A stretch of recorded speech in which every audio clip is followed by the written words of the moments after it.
हमारे बड़े भाई श्री अरविंद ठाकुर जी जो आपके बीच हैं और रिटायर डीआईजी साहब हैं, इन्होंने प्रशासनिक सेवाएं आपके बिहार में दी है। और हमारे बीच हमारे गार्जियन श्री महेंद्र लाल जी और हमारे सचिन मिश्रा जी हमारे बीच बैठे हुए, मंच पे हमारे सभी सम्मानित जनसुराज के पदाधिकारीगण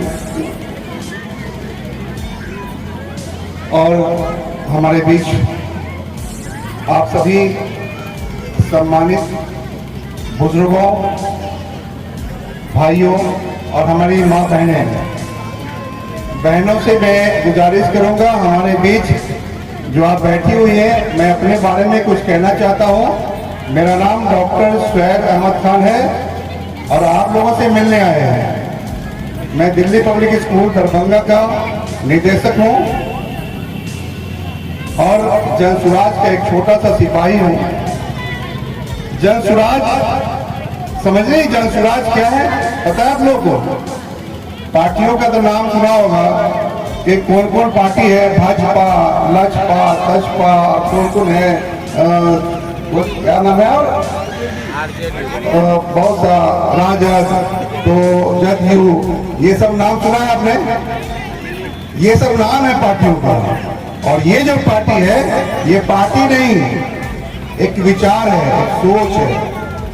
इस पार्टी का नाम पार्टी नहीं, इसका नाम है जनता का सुंदर राज, जनता की पार्टी, आपका पार्टी।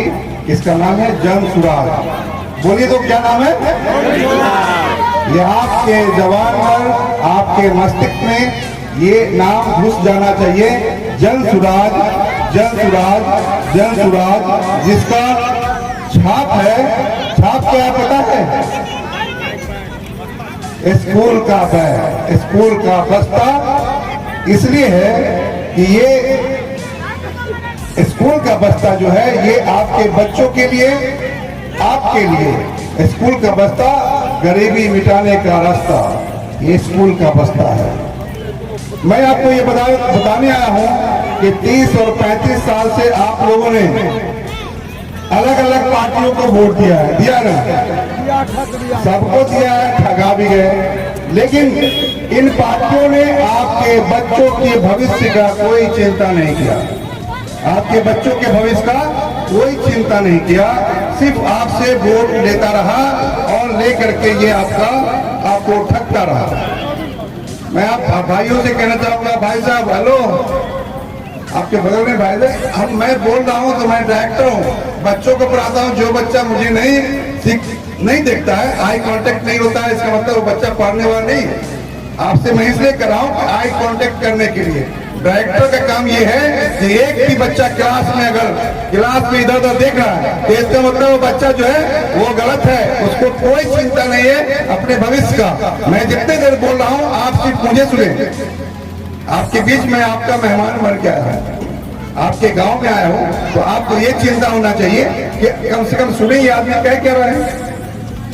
मैं ये बता रहा हूँ कि हरियाणा, गुजरात, महाराष्ट्र में जाते हैं, जाकर के धक्के खा रहे हैं, जा रहे हैं। लेकिन दिल्ली, पंजाब, हरियाणा, गुजरात, महाराष्ट्र का लोग आपके यहाँ काम करने नहीं आता है। महिलाओं से कहूंगा मैं, और महिलाओं से, ये आप देखिए, आप लोग आपस में अगर बात करेंगी तो इसका मतलब कि मेरा कोई वैल्यू, इज्जत नहीं है। आप लोग हंस रही हैं, गप कर रही हैं। ये यहाँ पर ये कोई खेल देखने नहीं आए आप लोग, होना चाहिए। ये कोई मजाक करने हम लोग नहीं आए आपके बीच। हम ये बताने आए हैं कि 35 साल में आपके बच्चे दिल्ली, पंजाब, हरियाणा, गुजरात में काम करने जाते ही नहीं जाते हैं, जा रहे हैं। यहाँ क्यों जा रहे हैं और वहां के लोग यहाँ काम करने क्यों नहीं आ रहे हैं? कभी सोचा आपने? बिहार का बच्चा बिहार से बाहर जा रहा है, लेकिन वहां का बच्चा बिहार नहीं आ रहा है। इसकी चिंता कभी हुई? यहाँ कोई व्यवस्था नहीं। व्यवस्था इसलिए नहीं बनी व्यवस्था इसलिए नहीं बनी कि आपने आंख बंद करके जात पात और धर्म के नाम पर वोट किया।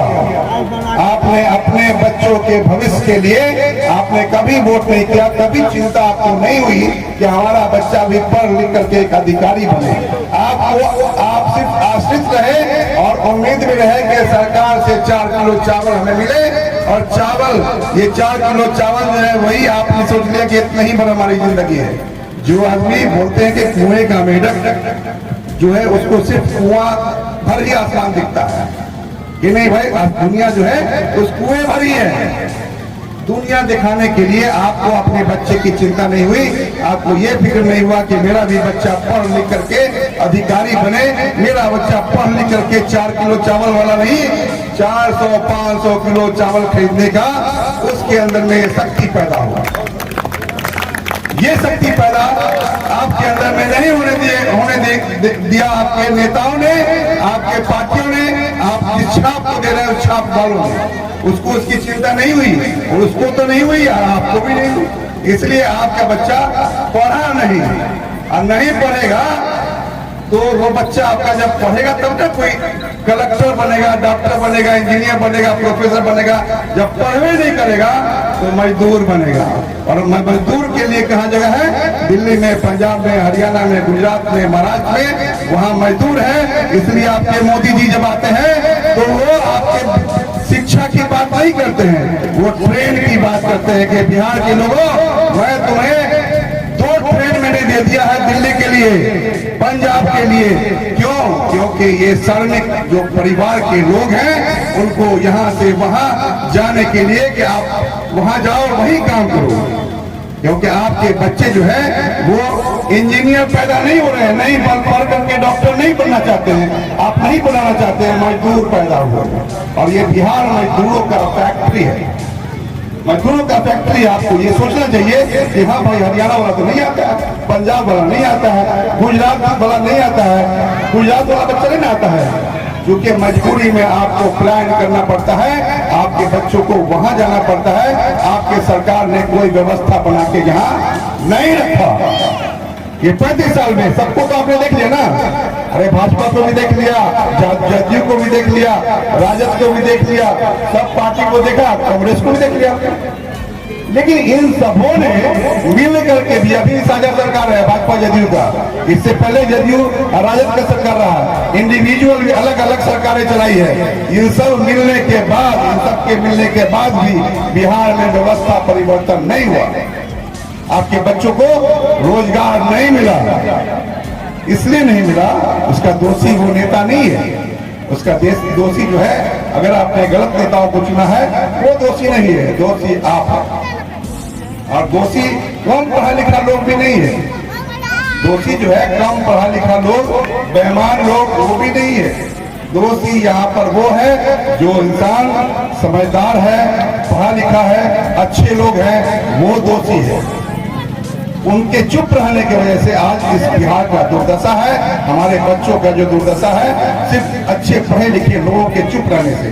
पढ़े लिखे लोगों ने कभी नहीं कहा उन गरीबों को, उनके पड़ोस में जो लोग कमजोर लोग तबके के लोग हैं, जो अनपढ़ लोग हैं, जो मजबूर हैं, जो मजदूर हैं, उनको नहीं कहा है बाबा तो हर बच्चा के भविष्य है, अभी सरकार में नहीं हो तो दूसरा सरकार के लाओ। आप लोग हमेशा 1 साल नहीं, 1 बार नहीं, 2 बार नहीं, 3 बार नहीं, 4-4 बार, 5-5 बार बनाया तो किसको? नीतीश कुमार ही सरकार, उन्हीं की सरकार रहे। जब उनकी सरकार रही तो दुर्दशा देख ली। बिहार सबसे अंतिम पायदान पर है, 28वां नंबर पर आप हैं। इसकी चिंता, इसका दुख आपको नहीं है। आपके बच्चों को पंजाब की यूनिवर्सिटी में मारा जाता है, उसका भी दुख पीड़ा नहीं है। आपके बच्चे को सड़क पर गालियां दी जाती है, भटक रहे हैं, उसका भी चिंता नहीं है। बिहार जो है वो गाली एक शब्द बन गया है, ऐसा शब्द जो बिहार वो गाली बन के रखता है। तो ये जो अपमान हो रहा है, इसका चिंता तो नेताओं को नहीं रहा। नेताओं को चिंता नहीं है, नेताओं को अपने कुर्सी का चिंता है। और हमारे बिहारियों को भी अपनी चिंता नहीं, अपने इज्जत का कोई चिंता नहीं है कि हमारा इज्जत कैसे बचे, हमारे बच्चों का मान सम्मान अगर बाहर जाता है तो कैसे बने। ये चिंता एक ही व्यक्ति को हुआ जिसका नाम है प्रशांत किशोर। प्रशांत किशोर जब अलग अलग प्रदेशों में जाके काम किया और काम करने के बाद 12 ऐसे राज्य हैं जहां उन्होंने मुख्यमंत्री बनाया, और जब महाराष्ट्र में गए तो उन्होंने कहा कि आपने तो मुख्यमंत्री बना दिया, अब आपका फीस क्या है?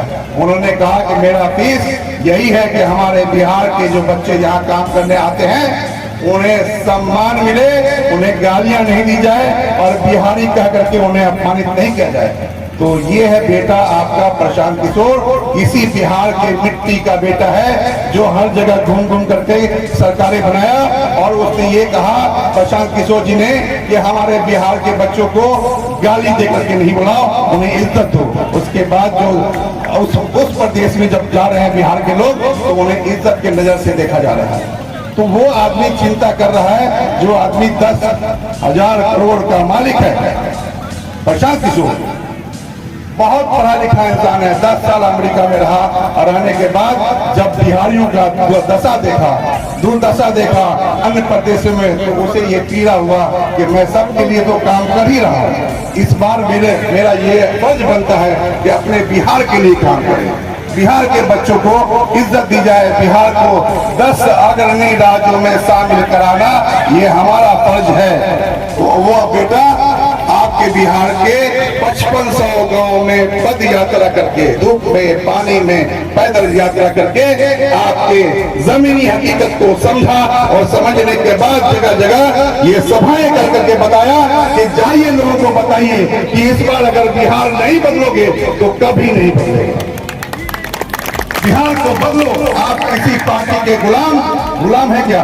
किसी पार्टी के, पूछना चाहूंगा, पार्टी के गुलाम नहीं है, पार्टी के किसी पार्टी के हम छिए, हम तो भाजपा वाला छिए, नेता ना भाजपा का है, पब्लिक भाजपा का नहीं है, नेता ना राजद का है। पब्लिक को क्या मतलब है राजद से, भाजपा से?